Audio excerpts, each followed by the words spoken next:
you doing? Hey, what's going on, everybody? It's your boy Kris Avalon, host of the Kris Avalon Show every Tuesday. Well, I'm sorry, every Saturday from 2 to 4 on all digital radio network. And yes, for the next 2 hours, we're going to be here bringing you the best in LGBT news, celebrity news, all the things you may have missed throughout the week. And there's been a lot going on. I am live on Facebook. How is everybody doing? How you doing? How you doing? Yes, I'm using the actual microphone and things of that nature. I realize I'm wearing polka dots and I look like a fat bitch on this damn camera, but whatever. Look, we in quarantine. We in quarantine. Times is, screens add extra pounds. I'm like, I'm not wearing polka dots ever again on camera. That is not flattering, but whatever. We're going to get through this show. We're going to get through this show. There's a lot of things I want to talk about. I don't necessarily want to just dwell on a lot of other things, but I do want to talk about one thing that happened this week.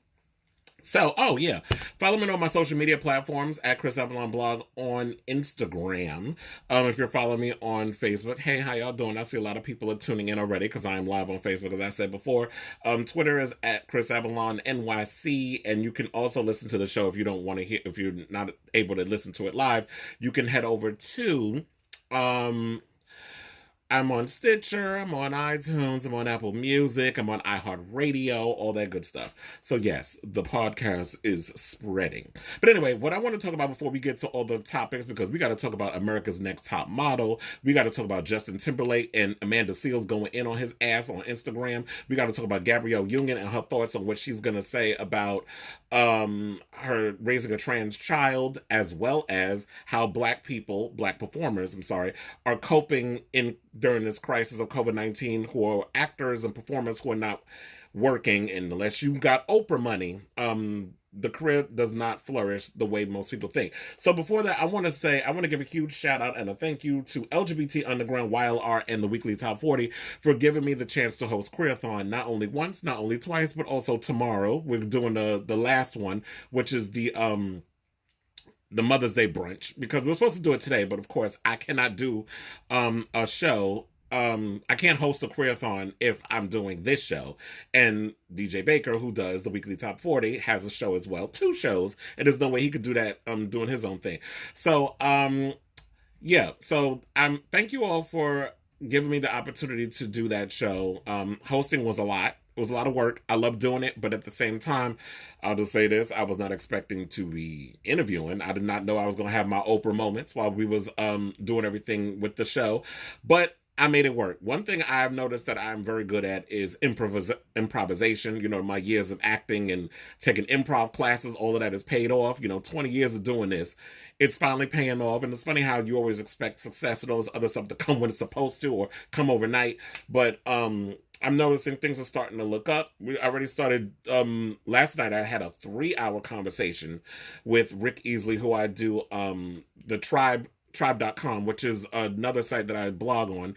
It's basically a Facebook for the LGBTQ community. There are things we're trying to add to. We're trying to get like a little Zoom video thing we're trying to put on it. We're trying to work out the loopholes, because I know people they're cracking down on Zoom users when y'all be having y'all little masturbatory situations on there. So we're trying to work out some stuff with that. We're also trying to make it where people can add photos and do all the other stuff, so that way they can post things on there freely without worrying about getting blocked for 30 days on Facebook, like me, where I just came out of Facebook jail because I posted a video, well, not even a video, but I posted a link to Rock'em Sakura's little shenanigans that was happening at the Folsom Street Fair. So I got in trouble for that, and I got my stuff taken down because of it. Well, I got blocked for 30 days for just putting a link in. I was like, I didn't know that putting a link in somewhere gets you banned for 30 days. But whatever. Facebook has sucked my entire ass on that. Well, hopefully there's no algorithm that basically kicks you off and saying Facebook can suck your ass, the shit out your ass with a straw. But I digress. But anyway, so thank you, Queerathon, for all this stuff, providing me with that opportunity and all that good stuff. And looking forward to doing it again tomorrow. It was really challenging getting the flow and everything going.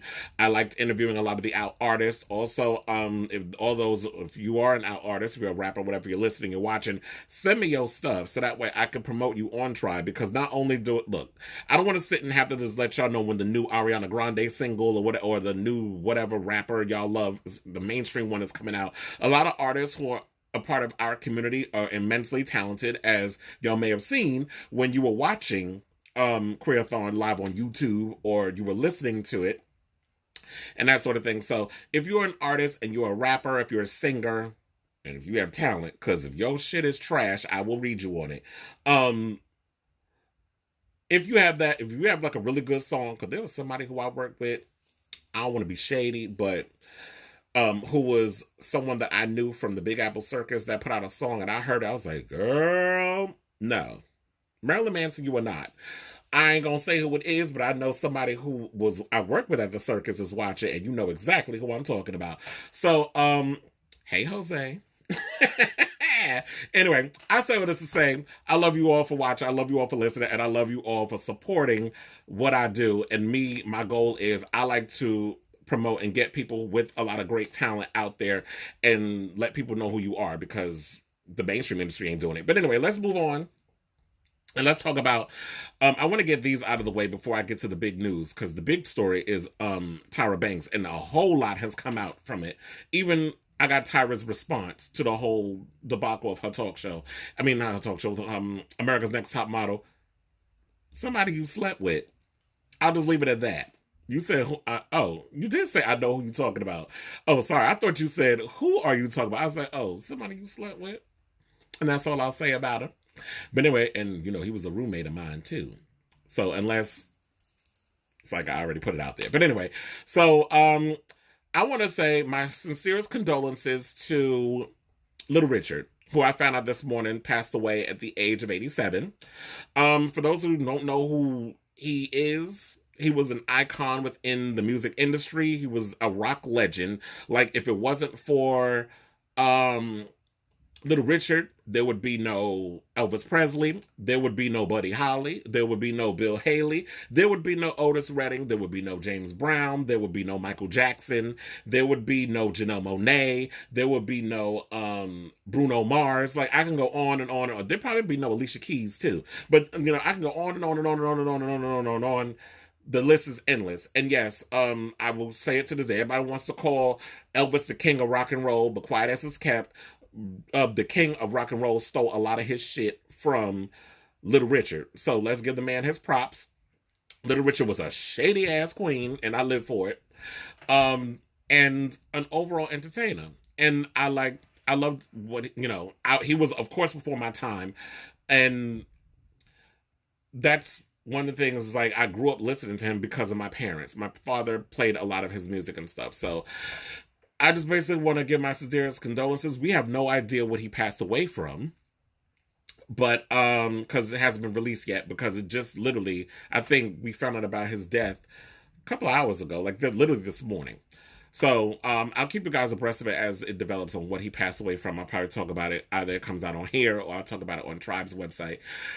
Also, we lost Roy from Siegfried and Roy. He passed away. He was immensely talented. He died from COVID-19. So we already found out what he passed away from. And then, of course, I found out, which I was shocked by, because I couldn't sleep last night. I was literally up to like 3 a.m. watching Hulu. I couldn't sleep. So I was like just scrolling through my phone, minding my business like I always do. And found out that Andre Harrell died. And I immediately hit up DJ. I said, bitch, I know. I was like, maybe he's asleep, but I don't care. I'm going to just send it. But it was like a screenshot from Roland Martin that posted out there, because, they have the whole club quarantine thing that happens on Instagram. And that's when a lot of people found out. So Andre Harrell, basically, I don't know if anybody knew who he was, but he was a veteran music executive. He was the founder of Uptown Records. Like, he basically discovered Sean Diddy Combs. Like, Sean Diddy Combs was an intern at Uptown Records. And Andre also headed Motown. So, he was in charge of the girls, including Jodeci. There was Heavy D and the Boys, Mary J. Blige, India Arie, Erykah Badu. Like, a lot of those artists, he discovered a lot of those. Speaking of which, I'm looking forward to the Erykah Badu versus battle with who was he doing? Jill Scott. I think that's tonight, but I'm gonna actually look forward to that. I got some versus battles we're gonna talk about in the show too, including I gotta talk about that Khia and Trina thing, and I'm gonna read the both they asses. So hopefully y'all stay in tune for that, because Trina, girl, you delusional, but we're gonna talk about that coming up. But He was 59 years old. His cause of death hasn't been determined. But yeah, so basically, well, I'll read it here because it has the whole thing. So he was a native of New York. He started his career in music as an artist, one half of the rap duo Dr. Jekyll and Mr. Hyde. In 1983, Harrell teamed with Russell Simmons. I got some tea on him too because he's been accused of molestation. Um, what's his name? Russell Simmons was accused of sexually abusing Kimora Lee, saying that she was underage at the time when they met. So I got that story coming up. Hey, Dijon, girl. Haven't seen you in a minute. Hope all is well on your end. So yeah, he was the founder of Def Jam Records. He had one of his early experiences in the business working as a vice president and later GM of the label. He left to start his own record company in 1986, where he brought on Sean as an intern, as a Diddy Combs. He, with Combs elevated to an AR position. That's when he added Mary J. Blige. And then Combs' AR position led him to discovering the demo tape for a rapper named Christopher Wallace, who y'all all know is the notorious B.I.G. As the story goes, Diddy was fired from Uptown in 1993, after which he launched Bad Boy and promptly signed Wallace to a deal. So, and we already know the whole history of of Bad Boy and stuff. I would love to see a biopic of that. That's what I would love to. I want to see a biopic of. Wait, isn't there supposed to be something about Uptown Records coming out? I could have sworn I heard that there was a mini series or something that was happening on the streaming services about, hey Willie, how you doing? Um, I'm trying to say, I was gonna spill some tea, but I'm about to shut up. Some personal tea about me and Willie, but I'm gonna shut up and just continue with the show. But anyway, Harrell will later find what was it? Oh, I did mention it was like Jodeci, but I forgot to mention Albie Shore and Boys to Men. So that's probably where, because Albie Shore attached to Uptown Records, knew Diddy. Diddy was messing with Kim Porter, who was basically Albie Shore's baby mother and the baby mother of many of Diddy's children, including Quincy, who Diddy wound up adopting and has as one of his child. It's a whole mess with that whole thing. But I say all that's to say, Andre Harrell played a huge staple in hip hop and the R&B and urban, well, let's just say urban music. So shout out to him, and my heart goes out to him and his family. And yeah, we need to acknowledge the people who have laid down the foundation in the music business. And Andre Harrell was one of them. And he's an icon, and shout out to him. Okay, so let's talk about this whole America's Next Top Model thing. Because it's a lot. And me trying to break this whole thing down is just like, how I'm going to do this?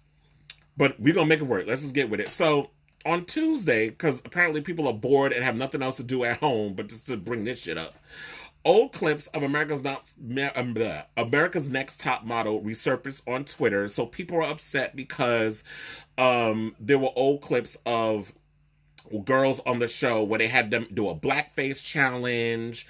Then there was one of the girls, Danny Evans, who they said that had to fix the gap in her tooth. So people had a problem with her having the space between her teeth. And Tyra wanted to say, do you really think you can have a CoverGirl contract with a gap in your mouth? Mind you, last time I checked, Lauren Hutton, legendary model from back in the day, would like to have a word with you, Miss Banks, because Lauren Hutton, white woman and a model, had a huge gap in her mouth and made a career out of it. So if you want to sit up in here and talk about, do you think you can make money with a gap in your mouth or with a weird accent? Which, yes, if you're an actor, when you come from way down the jungle deep West Bubblefuck, Mississippi or Cupcake, Idaho, and you want to make it in New York and LA, yes, casting directors can be fucking assholes, and they want you, you need to take speech lessons. That accent is atrocious. You need to change this. You need to change that. You need a nose job. Yes, they do all of that in this business. And so for people to go and try to take the logic, 2020 logic, and oh, thank you, Splash. Shout out to Splash T, who did an amazing job on the Queerathon as well. Performing, twerking, doing all of that stuff. But I said, you said I look amazing, but child, I will never in my life ever wear polka dots on camera. Like, child, I look wide on this screen with these damn polka dots. I ain't doing that no more. But anyway, so yes, I'm gonna read myself before y'all read me. But anyway, so yeah, I know we have a clip of the whole America's Next Top Model thing, and I want to come back. So we're gonna play that, and then all y'all watching live, leave y'all opinions, and I can respond to that while the clip plays over on the show, because I want to give y'all a comment. I want to comment on what Tyra had to say, what Ken Mock, the producer, had to say, and what Miss J had to say about the whole situation. So roll the clip.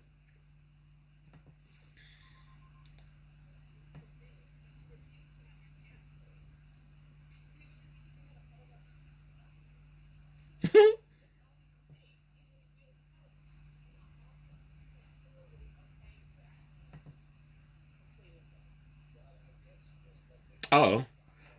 Oh no, I'm looking a whole nother way where I'm on the camera. I got it muted so they can't hear nothing. But yeah. Oh, that was it. Oh, okay. So I thought it was more. Then it was another girl where they had a problem. It was like they did blackface on the show. First of all, we all know, like, if you were to watch shows like America's Next Top Model today from back in the day, we tolerated a lot back in the day when America's Next Top Model was on 20 years ago. And people in the modeling industry, they are petty in that way. Like they say a lot of stuff that is ignorant and judgmental, and colorism and racism and all that stuff exists in the entertainment industry, and casting directors have played a part of it. And for people to go solely on Tyra because Tyra is the face, pun intended, because Naomi Campbell did a show called The Face that was about modeling as well. It was basically like The Voice with models. Tyra was basically a part. Look, she wasn't the only one, I'm just going to say, that was at fault with a lot of the stuff. And Tyra acknowledged it in her tweet. But I want to read to y'all that Danny Evans, who was the one that had the gap in her tooth and did go on to win her season, had this. She said, I knew in that moment after reading her words that I have a responsibility to address what happened and speak the truth. This is a video for me to speak my truth and to provide clarity, and for me to address an issue that was done 15 years ago that carries weight and clearly affected a lot of young girls in America after watching it. She also said that she was hesitant about even doing the show in the first place, but that one of her friends encouraged her to get up out of where she was from. I think she lived in Arkansas.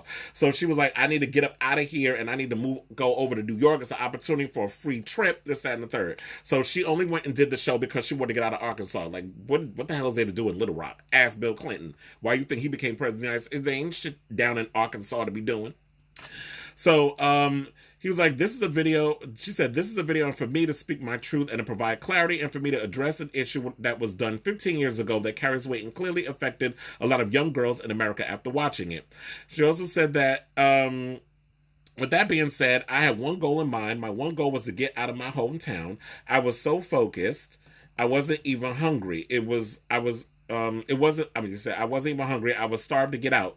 The opposition that came my way, I was deaf to it. Anyone who stood in my way of getting out of Little Rock, Arkansas was going to get bowled over. And there was also a situation where I remember they went in on Yaya because Yaya was a girl who always expressed her African roots, and people had a problem. Oh, don't you think it's going to be a little overbearing? Well, bitch, when y'all sit up out here exposing or expressing yourselves ad nauseum, and we got to tolerate it, there's always a problem when gay people express themselves, or where there's an agenda, or we're trying to turn your children gay, or if you're black, and we say things about certain things that affect us, which I'm going to get into when I bring up the whole Justin Timberlake, Amanda Seales situation, where Amanda Seales went in on Justin Timberlake with something he did, and that's a typical white privilege shit. When you're in those situations, whenever we say stuff, it falls on deaf ears. It's a problem. People have an issue with it, and this, that, and the third. But then when white people come along, it's not an issue. It's like white people can go out like a Kardashian, go out and get a spray tan, and the Ariana Grande's wear a fake ponytail, buy a new ass, new titties, a new body, this, that, and the other, and it's a problem, and it's okay. But black women who have had these bodies since before speech replaced sign language come out and do things, and y'all love, and it's an issue, but white girls do it and it's celebrated. So I just can't stand the hypocrisy. Now, to bring it back to what we're talking about, people need to realize this was 15 years ago. This is 20 years ago. I'm not excusing the behavior. It was what it was, but what can you do? What can we do about it? Tyra, Yes, acknowledged the fact that it was problematic. She said, been seeing the post about the insensitivity of some past ANTM moments, and I agree with you. Looking back, those were some really off choices. Appreciate your honest feedback and am sending so much love and virtual hugs. Now, after she said that, women, because that's where I saw the complaints coming from, a lot of women, black women, went on and said, well, I need you to say more. This is not enough. Well, bitch, what the fuck you want her to do? Do you want her to, like, go back and watch the old episodes and just start cutting out all the stuff that happened in those days? What happened. It was what it was. The times were different 20 years ago, 15 years ago, before the whole Me Too movement, which is what, 3-4 years old. That was then. Why are we trying to apply 2020 logic on 2000 stuff, on shit that happened in the year 2000? Child, if y'all started to bring up Simon Cowell with American Idol from what he did 20 years ago, we'd all be in trouble. The shit he said on that show. And quiet as it's kept, what Tyra did and what she was a part of, and so many others that y'all are finding problematic all of a sudden because everybody's at home quarantined and bored out their fucking mind. If y'all would decide to bring up a lot of stuff, like, I just feel like 10 years from now, we all gonna be in trouble from over the stuff that we saying. I'm not condoning the behavior. Tyra acknowledged what was wrong about it. Even what was it? Miss J says something. I gotta drag it. This is a long ass post. I'm not gonna sit here and spend 85,000 minutes on this thing, but I just want to find what they said. So it was exactly. They said I'm not exactly. We're all not the same person we were 5 years ago, 10 years ago, 15 years ago, 20 years ago. We all evolve. You have to allow people to evolve, acknowledge the situation of what it was back then, and do better. If we're going to sit and cancel everybody, there ain't going to be shit left for us to enjoy. There ain't going to be no humans left. Like, we need to acknowledge situations, call people out on their shit, and be willing to listen and learn to the situation, which is an opportunity that Justin Timberlake should have taken. I know I keep teasing this whole situation and not getting to what the tea is, but it's slithering through this whole conversation. So Miss J said, commented about Danny's statement and said it was brilliant and promised to talk more about the situation when they address the Cycle 6 situation on their live show in a couple of weeks. Jay Manuel also said that he wanted to speak up for Miss J regarding what they called Gapgate, saying Jay always spoke his mind when he was sitting there with Tyra and definitely spoke up in this scenario, but what you guys don't understand is the power of the edit. And this is something that I keep bringing up every time when we watch a lot of shows. When y'all watch RuPaul's Drag Race and y'all up in here giving people death threats over stuff that y'all are watching on a TV show, which is literally well, with the commercials, it's 90 minutes. But you're getting a snippet of a month of these girls filming together. And y'all think what y'all seeing on these damn TV shows is fact, is the whole story. Same thing with America's Next Top Model. I could sit up in here and defend a bitch to the end of the earth. The producers may not want to use it because they're trying to spin me to be in a certain way, but there could be one little thing that I said that teetered on the negative. That's the cut that makes the video. And then y'all want to drag me, I'm just using it as an example, because you want to drag me over one little thing I said, but all the other stuff that was cut out, I can't vouch for because it is what it was. And what happened, exactly. But yeah, look, Tyra said all she needed to say. Y'all can't sit and be like, well, you need to say more. What else can she do? The show has been in the can for 20 damn years. It's over. It's out there. It exists. And I think it's like, what else can she do? I just don't know what else to say about this. Let me know what y'all think in the comments on Facebook of this whole situation, because I love interacting with you all, and I see a lot of y'all is watching. Well, I got my trepidations. Wait, honey, you know how I feel about them damn Kardashians and how opportunistic they are. You know, I live for the fact that Kim is doing all the stuff that she's doing for black people and people in prison, this, that, and the other. But there's still a lot of little thirsty, opportunistic shit and shady shit they do when it comes to penis. And how they treat black men, and then that clown that she's married to, how he goes in on, being a Trump supporter and this, that, and the, I have my issues about them too. And the fact that Kendall Jenner still want us to believe she like penis when we know she don't. She's about as believable as liking dick as Shawn Mendes is being in a relationship with that Camila Cabello bitch. But anyway, so let's move on from the whole Tyra Banks situation and let's move on to this Justin Timberlake thing because I have teased y'all enough about it. So apparently, what had happened was Justin Timberlake posted a thing on his Instagram about the guy Ahmaud Arbery.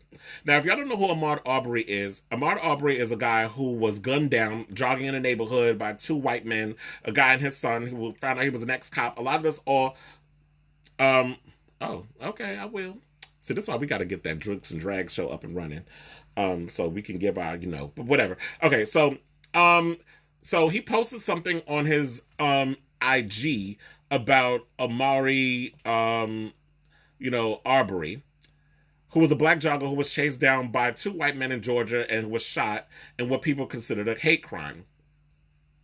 Now, I don't necessarily know exactly what he posted because it's not here. I just got the whole Amanda Seales situation.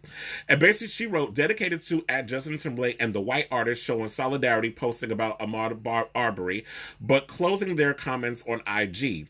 She captured the video, ain't no half-stepping. This is how you ally. You get in the weeds with your fans who are also fans of racist rhetoric. Hashtag turn me on. And a lot of people try to drag her for posting this. And it's like, why are you dragging her? She's absolutely correct. I know Amanda can be a bit much at times because of how she could be very loud and vocal about certain things that she says.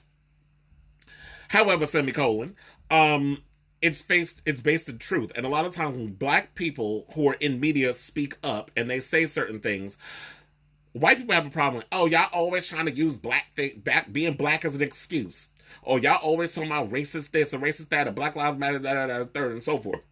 And don't get me wrong, I live for my white allies. I have a couple of white friends of mine who are on here who have reposted and said things about what's going on and injustices, and I'm glad that y'all have been speaking up. Oh, I believe that whole thing too. I believe Kim K does have a hidden agenda with a lot of stuff they do. Everything they do is a hidden agenda, calculated, all that stuff. And me being a Virgo, we sniff out bullshit and we're cynics to a fault, is what I'll say. But it's like, it's not considered I agree, Splash. It is not considered a hate crime. It is a hate crime. I hate when we're killed, or people of color are killed, black and Latinos are killed, and white people, it's always considered a hate crime. But if the shoe was on the other foot, if there was two black men that shot a white guy running in the neighborhood, they'd be outraged. The orange asshole in the White House would call, they're thugs and they need to be locked up. And then, how he likes to incite his little riots on social media. But yes, if you're going to be an ally, y'all need to leave the motherfucking comments open as well. Y'all need to sit up in here and be down in the weeds with us as well. And then someone went and said, well, why does Amanda turn off her comments when she says certain things? Because she leaves the comments open and she has to constantly go back and forth with racist people. Because now all of a sudden we have a president in the White House who has given white people permission to be racist. So they hide behind this man and they say the things that they need to say, and they hide behind their computers because Trump hides behind the Secret Service, who a lot of them I heard was tested positive for COVID-19. Let me not get started with that. And then also he has Secret Service protecting him, and he hides behind Twitter. He hides behind a press conference. He likes to leave his little dog whistles for a lot of the morons down south and in the Midwest who say all the stuff that they say. So yes, if you're going to post something about this guy who was killed, Ahmaud Arbery, you need to be able to sit and accept the consequences that come with it. You need to leave your comments open, and we need to see the people that support Justin Timberlake, the people that listen to Justin Timberlake's music, and see what they're going to say about you supporting this person. It's kind of like when I was watching the exchange rate the other day, and they had JoJo on it, who, if y'all have not heard her new album, I don't know what the fuck is wrong with y'all. Y'all need to download that new album ASAP. But she had JoJo on there, and she had Nico Tortorella. Now, Nico Tortorella, he's been an ally in our industry for a while and a part of the queer community. He also was on the very first episode of RuPaul's Secret Celebrity Drag Race. And people, I didn't even know they said this about him, but until he brought it up. And then I remember I was watching Boomer Banks, one of my favorite porn stars, on Instagram. He was doing a show as well, because everybody got a damn talk show on Instagram now. I saw that you said you're the. Oh yeah, I did see your gun owner post. Dijon, when what was my train of thought? there was something that he had said in regards of, when I didn't even know this, but Boomer Banks brought it up, and he said that they called Nico Tortorella the Rachel Dolezal of the gay community. I was like, bitch, first of all, that's shade, and number two, I didn't even know that they called um him that. Like, you basically calling him a fraud and this, that, and the other. Yes, he may have been overzealous about drag and thinks that, by watching Drag Race, that gives you the full-on key to the city of all things drag queens, when quiet as it's kept, Drag Race is not the true representation of drag performers and drag as a whole, but that's a whole nother conversation. And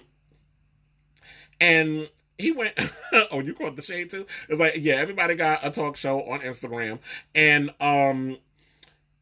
when they said that whole thing, I didn't get that. I thought he was a little over eager, he was a little overzealous, and he said some certain things. But I feel like he's trying to really make people aware of non-binary issues, trans issues, a lot of things that RuPaul's Drag Race refuses to acknowledge. Because I could have sworn they don't love trans women on that show. They don't love regular women. They don't love bio queen. I was gonna say regular women. They don't love bio queens on that show. But last time I checked, and this is what I said, this is the hypocrisy of what comes in with that. How you allowing trans women, and you don't like trans women or drag queens competing on Drag Race unless they've already been a part of the cast back in the day, or they had to hide who they were in order to get on the show? Because when you look at Kenya Michaels, when you look at so many other queens that were on the show, a lot of them, and Monica Beverly Hills, even down to Peppermint, they were not out as trans until they were already on the show and it was a part of us the episode. So they don't have actual bio queens and trans women on the show competing unless it was All Stars when Gia was on there. And we're going to talk about All Stars 5 in the next hour. So I'm going to let y'all know that. So come back for the next hour. We are going to talk about All Stars 5 and the list of queens that came out and my thoughts on that. But overall, I just want to say, like, yes, y'all have to be, you got to be down in the weeds with us. I don't know where I was going with this. It's just, I'm going to keep going and going and going and going and going. We need to move on with the next topic.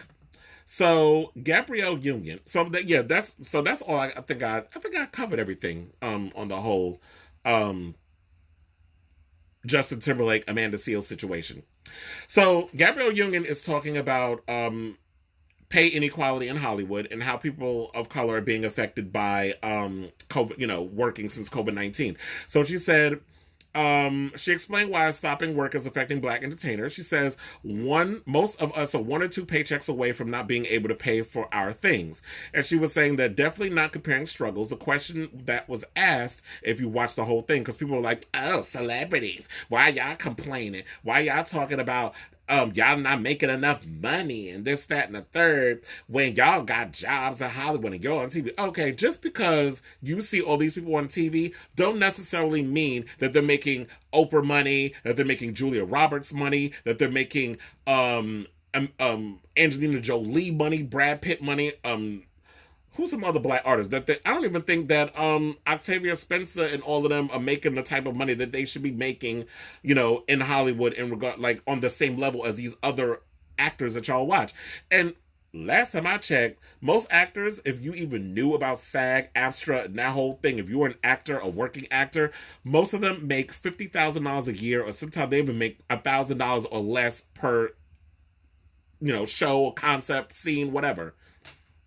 A lot of y'all think that a lot of these actors are out here making buku bucks. No. And not only them, they're not the only ones being affected. Crew members are being affected. Y'all already heard the story about Ellen DeGeneres, fake ass, not paying her employees and all the other stuff going on behind the scenes. I don't know how people like that old fake bitch, but that's a whole nother conversation. So she was saying that, especially how this is impacting Hollywood, Black Hollywood. I have been at every level of the game, so I speak from personal experience. And I feel like, listen to people who intellectually break down stuff and let them know, the true tea on what it's like in Hollywood. A lot of y'all look at the glitz and the glamour, and y'all think the glitz and the glamour is the end all be all of Hollywood, and it's not. There's a lot of people who also, y'all forget, have to pay dues. When you're a part of a union, you have to pay dues to those unions, and if you're not working and you're paying more dues than you actually getting jobs, and a lot of actors who are part of a union don't even get a lot of work. A lot of them are extras. A lot of them are doing a lot of other things.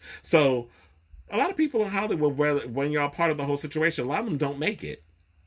Just so y'all know. And And then also she talked about she was on The View the other day, and she talked about raising a trans child. Y'all know Zaya, who is I think 12 or 13, it came out as trans, and people were upset because, oh, y'all out here, the black folk with the people with the agenda again. We always got an agenda. A child, how would do a child know that they was trans? Well, how about you have a conversation with a trans person, and they'll gladly tell you that at certain ages they knew that they were trans. I mean, also DJ Vlad or whatever his name from Vlad TV. You need to stop. Either you need to come out the motherfucking closet, or you need to stop talking about gays and trans people. Because the other day I was watching a video with him interviewing oh my god, what's that damn comedian's name? Godfrey. And they was up in there talking about gays and how Cuba Gooding Jr. likes running around butt naked at parties and dropping his trowel and exposing himself to people. First of all, I already met Cuba Gooding Jr. I remember we did a screening of the OJ Simpson thing that I think Ryan Murphy was a part of. On it was fuck, what was it? It was at AMC, and he was there drunk out of his motherfucking mind. So I remember when I saw all of that. And Vlad was up in here talking about, first of all, if you don't know anything about gays or trans, stop talking about it. If that is not your judge, it's about, I don't know how a child knows that they like things in their ass and this and that. First of all, not everybody who's 7 or 8 years old is fucking. A lot of times being gay has nothing to do with penetration or having sex with someone. A lot of it is about attraction, gender, knowing who you're exactly. And I agree with that. What Splash was like, first of all, I knew from 5 years old that she was trans, but couldn't put it into words. And I think that's with us too. A lot of times I knew I was gay when I was a kid, or that I liked boys when I was little, in elementary school, but I didn't know what it was. I didn't know how to put it into words. And I grew up in the hood, Brownsville, Brooklyn. And you try being gay in fucking Brownsville in the 80s. And then you having to fight people after school for calling you out of your name, and you not understanding what being called a faggot is, and this, that, and the third. And then had the nerve, because Godfrey was making logical sense about it. DJ Vlad had the nerve to talk about, well, how do you explain men in prison? So being born gay is the same as being turned out in prison, because you got a life motherfucking sentence. So you're losing the argument. And because you're losing the argument, you have to go bring in another thing to try to justify your loss in the argument. Okay, Queen. So, to get back to this whole thing, so Nutmeg McCain from The View went and asked her, she said, you and husband Dwayne have been incredibly supportive of your 12-year-old daughter Zaya, who came out as trans earlier this year. I know it's been so great and so beautiful to see an example, such unconditional love. What advice do you have, excuse me, for other parents out there who are going through a similar experience journey with a trans child? And Gabby said, to love your child, listen to your child, accept your child, reject the notion that your children are disposable if they are not little mini versions of you, and that creating more of you in every kind of way isn't the solution to keeping them safe or paving the way for a happy life. Allowing them to be exactly who they are, and loving them and supporting them and hopefully guiding them to be a loving, compassionate, and open-minded global citizen should be the goal. She also went on to say, we've seen enough people who have, when you're a part of the queer community, who, if you aren't living up to the expectations of your child, you're thrown out in the street, you're disowned by your parents, they want nothing to do with you, and a lot of it is not our fault. I was watching a video, what was it? So, I don't remember who, it was my friend Ron, posted a video on his Facebook where I wanted to dive through the damn screen and slap the shit out this Blanca. I don't know what the bitch looked like. She disabled, blocked out her name and stuff because she knew she was going to get roasted. So you intentionally filmed your children dancing to Megan Thee Stallion Savage on Instagram or whatever the case was. And her son did the little pop with his arm and was getting into it. The little boy looked no more than maybe 4, 5, or 6 years old. The mother goes on camera and decides to smack the child, talking about, oh, you ain't gonna be doing that gay shit up in here. So you saying this to a child who don't even know what gay is, don't understand what all this. See, grown people bring this stuff into a child's ether, and kids pick it up as gay being bad. Then you gotta hide who you are. This kid, how do you know he's gay? Maybe he's just sensitive. Maybe he likes dancing, and a lot of times people do equate dancing with being gay. I don't know where that came from because I didn't know like actually having rhythm made you a homosexual. I didn't know that was that differentiated. That went hand in hand. Um, I so to me, I hope the internet sleuths find out who this bitch is and drag her and get her and call ACS on her ass. Because anybody who does this to their children, you don't deserve to even procreate. First of all, the bitch, you should have swallowed. And that's all you should have did. But I agree. And yeah, Splash, I do agree with that. So my thing is, and I even said that many times on this radio show, and I'm gonna get to your comment. When people talk about how does a child know that they're trans and this, that, and the other, and I have said exactly what you posted in the comments. Jazz Jennings was always the person that made me go and I would watch her show, and that would be the one that I would use to understand about trans issues, about what it's like to grow up as a trans child. Because I didn't know. I don't know much about trans people. I mean, I knew a lot of trans women. I grew up around a lot of trans women when I went to a lot of the clubs, when I went to places like Esquilita and things of that nature. I was introduced to trans women. I hung around a lot of trans women. I hung out with a lot of peer kids, a lot of the peer queens when I went down to the pier back in the day when the pier was fun. Now all you got is a bunch of white folks sunning during COVID-19 without covering their mouth or their hands socially distancing. So, but in watching her show, because I remember when she was like 6, 7 years old, she went on Oprah and they were talking about the whole trans thing and what it's like to be a trans child. I learned a lot from watching her show. And the fact that when you put a child on hormone blockers to prevent them from transitioning to a boy when you're a teenager, the facial hair, the Adam's apple and all the stuff. And so when you decide to transition and get bottom surgery, I had no idea that when you get bottom surgery, she really had not much meat down there to be able to turn her penis into a vagina. Because and then they had to take a piece of her colon and then have to use that to turn it into a coochie. And then talk about the side effects would be that it would smell. So there was a whole lot of different things that played into that. So learning all that really put me on and educated me. So I feel like people really need to, instead of trying to act like y'all know what's best for other people's kids and try to insult people's children and trying to put your own bullshit ass. Oh, I know she got it done, but because I know she is I think she fully transitioned about a year ago, if I'm not mistaken. Yeah, so I think that's all I got to say on that, because I got to move on. We got a lot of tea to spill, honey. A lot of good tea. So Monica is talking about that she would rather have a celebratory IG live battle with Brandy. So a lot of people are sitting here talking about they want to see an IG battle between Brandy and Monica. Please don't use the boy as mine, because y'all going to be up in there fighting all day with that. Because y'all, they both on that song, and there's been drama about that song for like 2 decades. But, and I've been loving the versus battle. Like I said, tonight we have the one with Erykah Badu and Jill Scott. There was one I heard that was going to be coming up with, or rumor, I don't know if it's confirmed, but Alicia Keys and John Legend. I heard they want to put them two together. And Brandy, Monica said they want to do one, but Brandy said, Brandy and Monica said, Brandy said she was all down for it, because I've been watching a lot of interviews with Brandy this week where she's been promoting her new album, which is called B7. That's coming out July 31st. She performed on Good Morning America. I love the album cover, not necessarily feeling the album name, but whatever.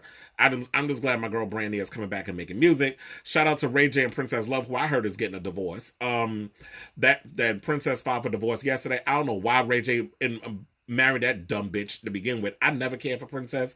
Princess is irrelevant. She's tired through and delayed. I don't know why we had to worry about Princess corny ass, and Princess knew exactly what she was getting when she got with him, but that's a whole nother. So I don't care about Princess. You're not even irrelevant. I mean, you're not even relevant. And my thing is, by the time all the Love and Hip Hops resume, because I heard that all the Love and Hip Hop shows have been postponed indefinitely until Miss Rona. But at this point, who cares about Mona? them tight ass shows she got with them fake ass beefs, these rappers I ain't never heard of that's always in the booth making music in the studio, but where's the music? Where's your albums? Where's the songs? How many years has Jocelyn Hernandez been trying to put out music? And people still, well, I don't know if people still waiting. So, because we've heard Jocelyn's music, and Jocelyn's music is a lot like Tacky Snitch Nine's music. I really don't understand what y'all see in Tacky Snitch Nine and that old bullshit ass music he got. Just because you see the Mexican with a bunch of rainbow hair, y'all ain't never seen that before. If you want to see a bunch of clowns doing music or whatever, join the circus. But I want to get in Tacky Snitch Nine. I said what I said on my own profile on my Facebook page. But I think I want to see Brandy and Monica do it, but I think it needs to be as a way of celebration. And not only that, but I want to see if we do one, because I was like, who would Little Kim go up against? I would like to see, I said Little Kim should go up against Nicki Minaj. Now, I want them two to do it, but the fact of the matter is, it needs to be brought the same way as Brandy and Monica, or Monica wants to do it with Brandy. It needs to be celebratory, because I know how you gays get when it comes to y'all faves when it comes in this music. I could be cordial and watch them go at it and do it in the name of love. Because to me, aesthetically and sonically, Kim's and Nicki's music is similar. They have the pop hits, they got the dance hits, they got the hardcore songs, they got the songs talking about their vagina and dick and all that other stuff. So y'all, it's all there. And that's who I want to see battle. So it needs to be that way, in a celebratory way. Now, one battle I know is not going to happen and be celebratory. Well, who do y'all think? Well, excuse me. Who do y'all think would be a good combination? Because I can't think of no other rapper that would be on. I know people said Eve and Kim, but I don't know if that's going to work. Oh, you want to know something? I could see Little Kim, and see now that was a good transition, because now I'm going to go into this whole Trina situation with her and Khia. Because that story came out. I don't know if y'all been paying attention with that. I could see Trina doing it with Kim, because to me, they are similar in a lot of ways. Kim is the queen of New York. Trina is the queen of Miami. I was like, who Miami? That's my sister from, down the street, Miami. I do want to see Brandy and Monica. But so yeah, Trina and Khia is going at it, because apparently Khia went on her show, the show she does live from her basement, and basically was talking about how she want to do a battle with Trina, and said that she got 285 hits. Bitch, maybe somebody slapped the shit out of you 285 times. Or maybe you've written 285 songs for other people. Or maybe you've written 285 words to make up an essay. But if you turn up in here talking about 285 hits, I beg to see it. Because, oh my God, can I just say, I don't know what it is. Oh, I was watching Romeo Must Die the other day, because Romeo Must Die is on Netflix, sidebar, and it got me into watching old Aaliyah videos, and then all of a sudden it took me into It's After Midnight and She's on Your Phone. That song from Maya. I started watching that video, and then of course they played that song in the episode of Insecure, which I was like, damn, and it made me think. I was like, Maya was severely underrated as an artist. And I liked Maya a lot, but I guess because Maya wasn't slobbing knobs and sleeping with producers, as that rumor that did come out back in the day, and Wendy Williams was one of them that spread that rumor too, because that wasn't what had happened. Now they wanted to sit up in here and make it seem like Maya was a hoe and they didn't want to mess with her. But anyway, Khia said that she's like, who wanna go up against the queen? And then this is what Trina said. So Trina wrote, everybody knows me, I'm a queen. This is called royalty over here. She also said, I'm not stepping off my throne to address no bum, no chicks that are beneath me, and nobody that's not worked as hard as I've worked on anything. So when you girls or whatever you want to be are calling my name, talking about you want to battle, make sure you have 10 hits, make sure you have enough records, make sure you're on my level if you think you can go toe to toe with me, because you cannot. Okay, Trina, while I understand all that. You and a lot of y'all girls need to stop with the whole queen throne thing. Like, you started to sound like that dumb bitch Akbar V over on Love and Hip Hop Atlanta. I don't know who the hell a damn Akbar V is. The only thing I noticed about Akbar, she got Jenny Craig and she got new teeth and the new wig, but I don't know her music. Khia got My Neck, My Back and the song that she did with Janet Jackson. That Janet Jackson don't even fuck with her no more. So excited. I can't name no other Khia song. If y'all know any other Khia song, um, hit me up on the line. Let me know. Put me on. And you know I know a lot of shit. But if I don't know anything about no damn Khia, beside them 1.5 hits that she had, you know, her half being the one that she lent a rap to Janet Jackson's song, So Excited. That's true too. Yeah. If you have to, and I was about to get to that. Now, if you gotta go on Love and Hip Hop for people to even know who you are not a queen of anything. You're the queen of, I'm gonna say the queen of the Chitlin Circuit, but isn't the Chitlin Circuit, don't that start around Georgia, somewhere down there, Mississippi? What was all the spots in the green, that movie Green Book? Um, so yeah, I'm sure like Kai has written a lot of songs for a lot of people, but I don't see how they're an even match. And my thing is, Trina, you don't have that many hits either. Yeah, you had The Baddest Bitch and a couple of other songs, but you're a moderately successful rapper. You're not on the same level as Eve. You're not on the same level as what Foxy was back in the day, and Missy Elliott, even Angie Martinez. Angie Martinez came out with 2 damn albums. So I don't even know how you even consider yourself to be on the same level as many of these other rappers when you weren't even that hot yourself. You was the queen of Miami. But what? There's 50 states, 51 states in America, including Hawaii. Can't forget about them, and Puerto Rico. So that's like 52, right? Whatever. Bitch, I was not good at math. But anyway, you're not on the same level as these girls. Oh my god, I want to see Mariah doing I want to see Mariah do a lips I was gonna say a lip sync battle, a versus battle. Who would Mariah go with? See, now Mariah and Whitney would have been good, but Whitney ain't with us no more. I said who she should go against? J Lo. Okay, that's me being shady. But I say all this to say, like, you know what?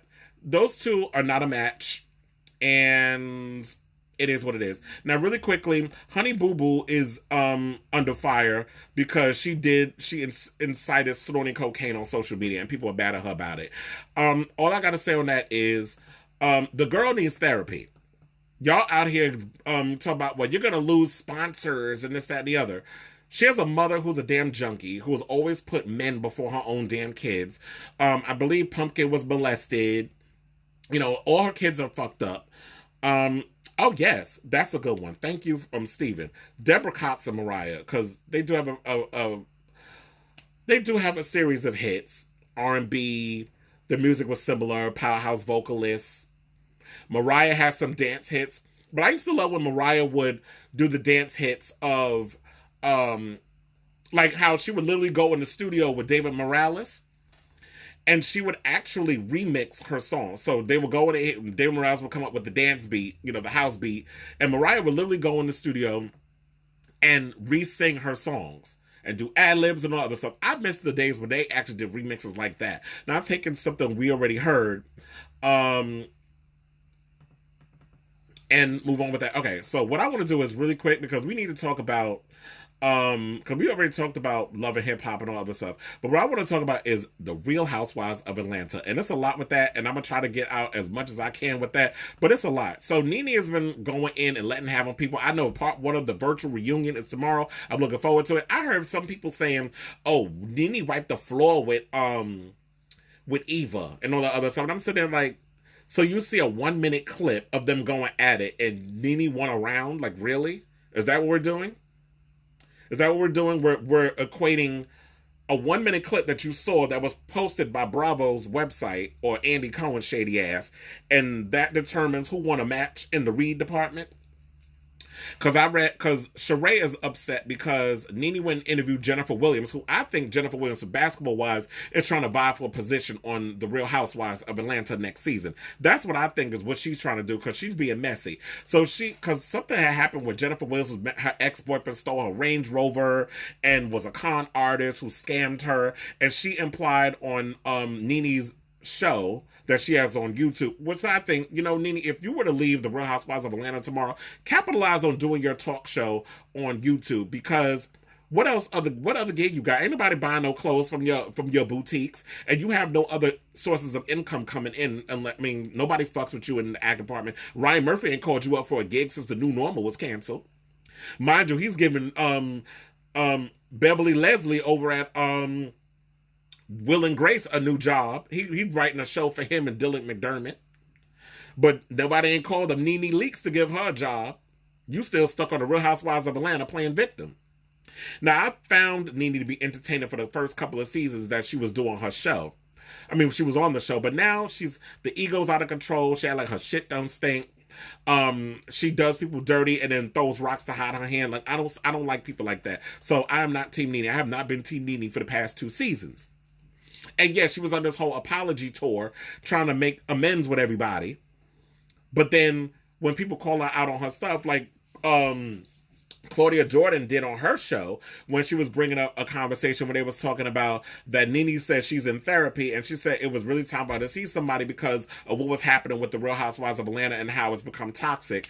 I'm like, girl, when you was talking about that people's clits left their body, when you was talking about people's kids, when you was saying all kinds of mean shit to other people on the show, when you were saying all these different things and they were reading you for your hypocrisy, now all of a sudden you want to play victim, like people are being mad, people are saying things to you and doing things to you that you didn't like. So I applaud anybody that decides, you know what, I'm gonna seek therapy, I'm gonna get the help that I need. But if you're not going to be willing to acknowledge your part in doing the things that you've done, then what is the point of going to therapy? You have to be able to look at yourself in the mirror, and I'm sure a lot of people have been doing that now that we've been stuck in quarantine.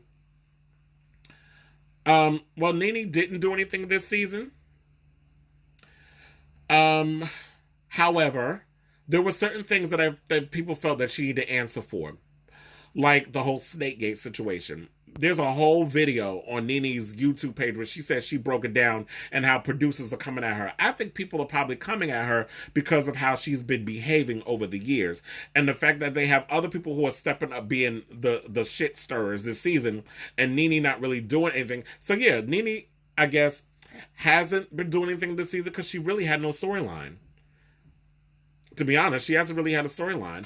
And these reality shows, I do think they ruin relationships. It's y'all have y'all little thing at the time and y'all come to terms with it, but then you got the people who are watching the show that want to sit and determine what exactly it is that they want to instigate, they want to entice stuff. And I don't know, but I'm looking forward to watching this reunion tomorrow and then giving my 2 cents on it. Because I heard that Nene wound up leaving, and I'm sure she came back and all the other stuff. So yeah, Sheree was on social media. She was bad because they tried to insinuate that Sheree may have set her up because she knew the person that scammed them. I know a lot of people too, but because I know somebody, what does that mean? What does that have to do with me? And then Nene started posting screenshots and personal shit about other things, and I'm like, girl, stop getting involved. So my thing is, don't start stuff and then get mad when people clap back. If you're going to screenshot things and post it on your stuff and somebody, it was an accident. First of all, don't nobody accidentally post anything on social media. You know how many stages you got to go through before you hit send on social media when it comes to stuff? There ain't no accident. Now, I can understand if you on Facebook and you trying to send somebody one thing and you accidentally hit up a bunch of people with a photo, a dick pic. Well, Candy, I'm just hoping that they're fair. Because Candy was instigating a lot of stuff this season, too. But I hope they're just going to be fair. And I know that's her on The Masked Singer. I don't know how nobody can tell that's her damn voice. Somebody tried to say it was Tamar. Now, you know damn well everybody got a distinct voice. Just like you know Patti LaBelle when she sings, when you know when Shaka Khan sings what that voice sound like, when you know, and these are all people who have been on The Masked Singer, by the way. When you hear Dionne Warwick and you know what she sound like, and you hear Candy's shake and go voice, when she's on there and what she sound like, or if Jussie Smollett was going in tomorrow, you know Jussie Smollett sing like a goat being strangled. Or who's the other one from the weekend? The Weekend. I was gonna say who's the other one from the Weekend. The Weekend is one singer. When you hear Abel, aka the Weekend, and them shaky ass vocals, you know what they sound like. You know you could pick certain people's singing voices out of a lineup. We all know that's Candy on The Masked Singer. And Candy is the master of being, she's like a damn Jamaican. She got like 8,000 goddamn jobs. Yeah, I'm looking forward to it. I live for the shade and I live for the receipt. And I also heard that they're trying to bring Phaedra back to the Real Housewives of Atlanta. And I hope they do, because I want to see I can't wait to see Phaedra and what the hell's on it? And Candy go at it, because that's long overdue. We need to have them kind of go and have this resolution. And at this point, Nene needs allies, because don't nobody fuck with her on that show except Portia. And, you know, her and Yvonne got into it because Yvonne went on and said that Nene the one that faked the whole thing and made her say all this other stuff. And there was no snake, you know, there was no recording and all this other stuff. So word on the street is Phaedra may be coming back and Cynthia is being fired. But that was according to Tasha K. And, you know, I can't stand that old fake bitch over on Unwind with Tasha K. Her fake wannabe blogging ass. She, to me, is about as relevant as media fake out with they fake ass news. So her and another woman, Tamara Tattles, they said that tea, but I don't think that's true, because Cynthia said they haven't even gotten any contracts yet. Cynthia said that, well, because there was a rumor that either she's being fired or she's being demoted. So she hasn't been, because to friend of the show, because Cynthia didn't really bring nothing this season either.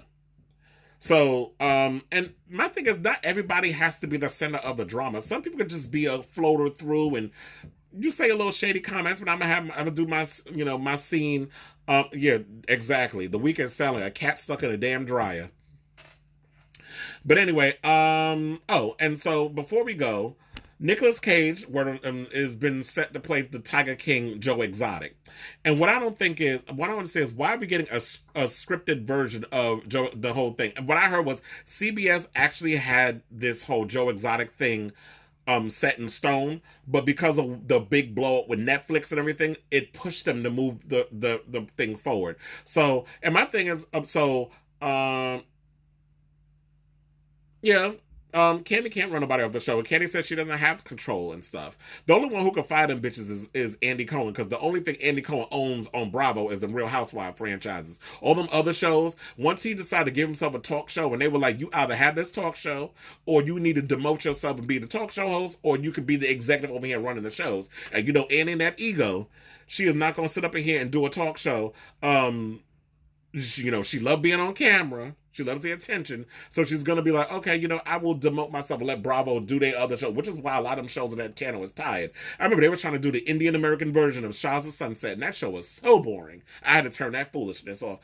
They don't really have no good shows on there. The only thing I watch now is I don't even watch Project Runway. Project Runway is trash.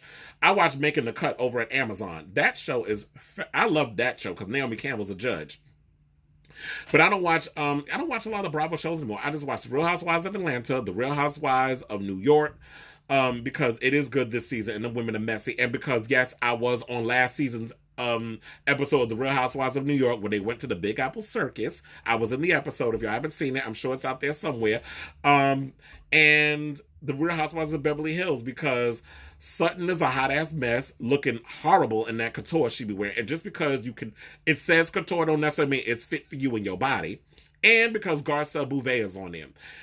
That's why I love the show. So Garcelle and her twin sons, everything. Living for the whole interaction with her and her kids.